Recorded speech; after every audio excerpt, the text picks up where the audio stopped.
فوز مبین در رد حرکت زمین، یہ جو آپ نے فرمایا نا کہ حضرت احمد رضا خان صاحب نے 500 دلائل دیے ہیں، آپ نے کتاب دیکھی نہیں اصل میں، 105 دلائل دیے ہیں، 500 نہیں دیے، نے اس کا مطالعہ بھی کیا، پڑھا بھی۔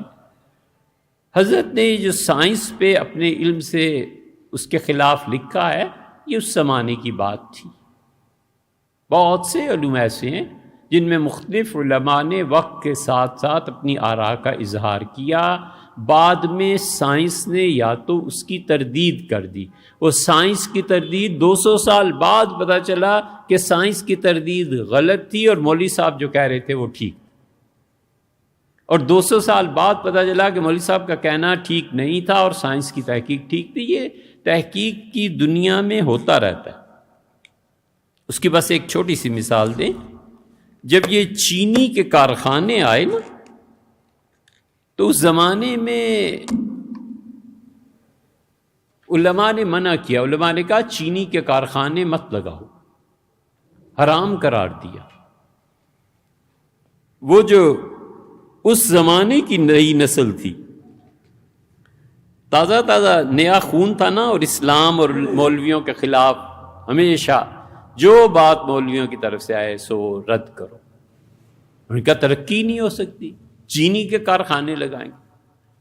اس وقت علماء نے رد کیا، انہوں نے حرام اور ناجائز قرار دیا کہ مت چینی کے کارخانے لگاؤ۔ انہوں نے کہا اس چینی میں کیمیکلز یوز ہوتے ہیں اور کیمیکلز کی وجہ سے تمہارے ہاں بیماریاں پھیلیں گی، اگلی نسلوں میں، اس سے اگلی نسلوں میں ایسی ایسی بیماریاں جن کا تم علاج بھی نہیں جانتے، یہ سارا انسانی صحت کا معاملہ خراب ہو جائے گا، اپنی صحت کو برباد کرنا یہ جائز نہیں ہے۔ انہوں نے کہا گڑ استعمال کرو، شکر استعمال کرو، تو ایک چیز صحت کی اور دوسرے پروڈکشن اپنے ملکوں کی، جو کسان ہے وہ یہی چیزیں بناتا ہے نا، شکر اور گڑ، تو تجارت میں وہ آئے گی تو اپنا سرمایہ اپنے ملک میں رہے گا، اپنے غریبوں کو فائدہ ہوگا۔ نا صاحب، ہم اس وقت تک ماڈرن بن ہی نہیں سکتے جب تک اپنے جوتے کے نیچے مولوی کو نہ رکھیں۔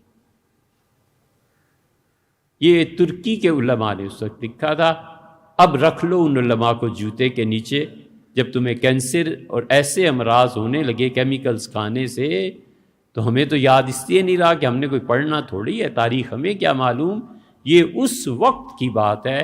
اس لیے چیزیں چلتی رہتی ہیں، پازیٹیو بھی نیگیٹو بھی۔ مولانا احمد رضا خان صاحب نے لکھا، سائنس اسے ثابت کر رہی ہے کہ وہ نہیں ٹھیک، نہ صحیح، کل ممکن ہے سائنس رجوع کر لے اور مولانا نے جو لکھا ہے وہ چیز ثابت ہو جائے۔ سائنس اپنے مسلمات کو 2-3 صدیوں کے بعد ہمیشہ بدل لیتی ہے، اسی لیے تو نوبل پرائزز دیے جاتے ہیں، اسی لیے تو یہ ساری چیزیں بدلتی ہیں۔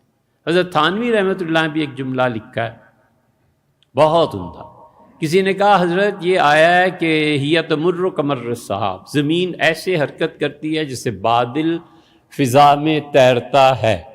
حضرت نے فرمایا بھائی، زمین کی حرکت کو بادل کے تیرنے کے ساتھ نفیاً یا اثباتاً کوئی غرض نہیں ہے۔ قرآن کو زمین ساکن ہے یا زمین گھومتی ہے، اللہ نے کہا ہے قیامت میں لوگوں کو سمجھانے کو فرمایا ہے کہ زمین اس طرح چکر کھائے گی جس طرح بادل چکر کھایا کرتے ہیں۔ سیدھی سی بات کیا لوگوں کو کہ آخرت کا دن اتنا سخت ہوگا۔ خدا کو کوئی غرض نہیں ہے ہمیں بتانے کے لیے کہ یہ زمین گھومتی ہے یا ساکن۔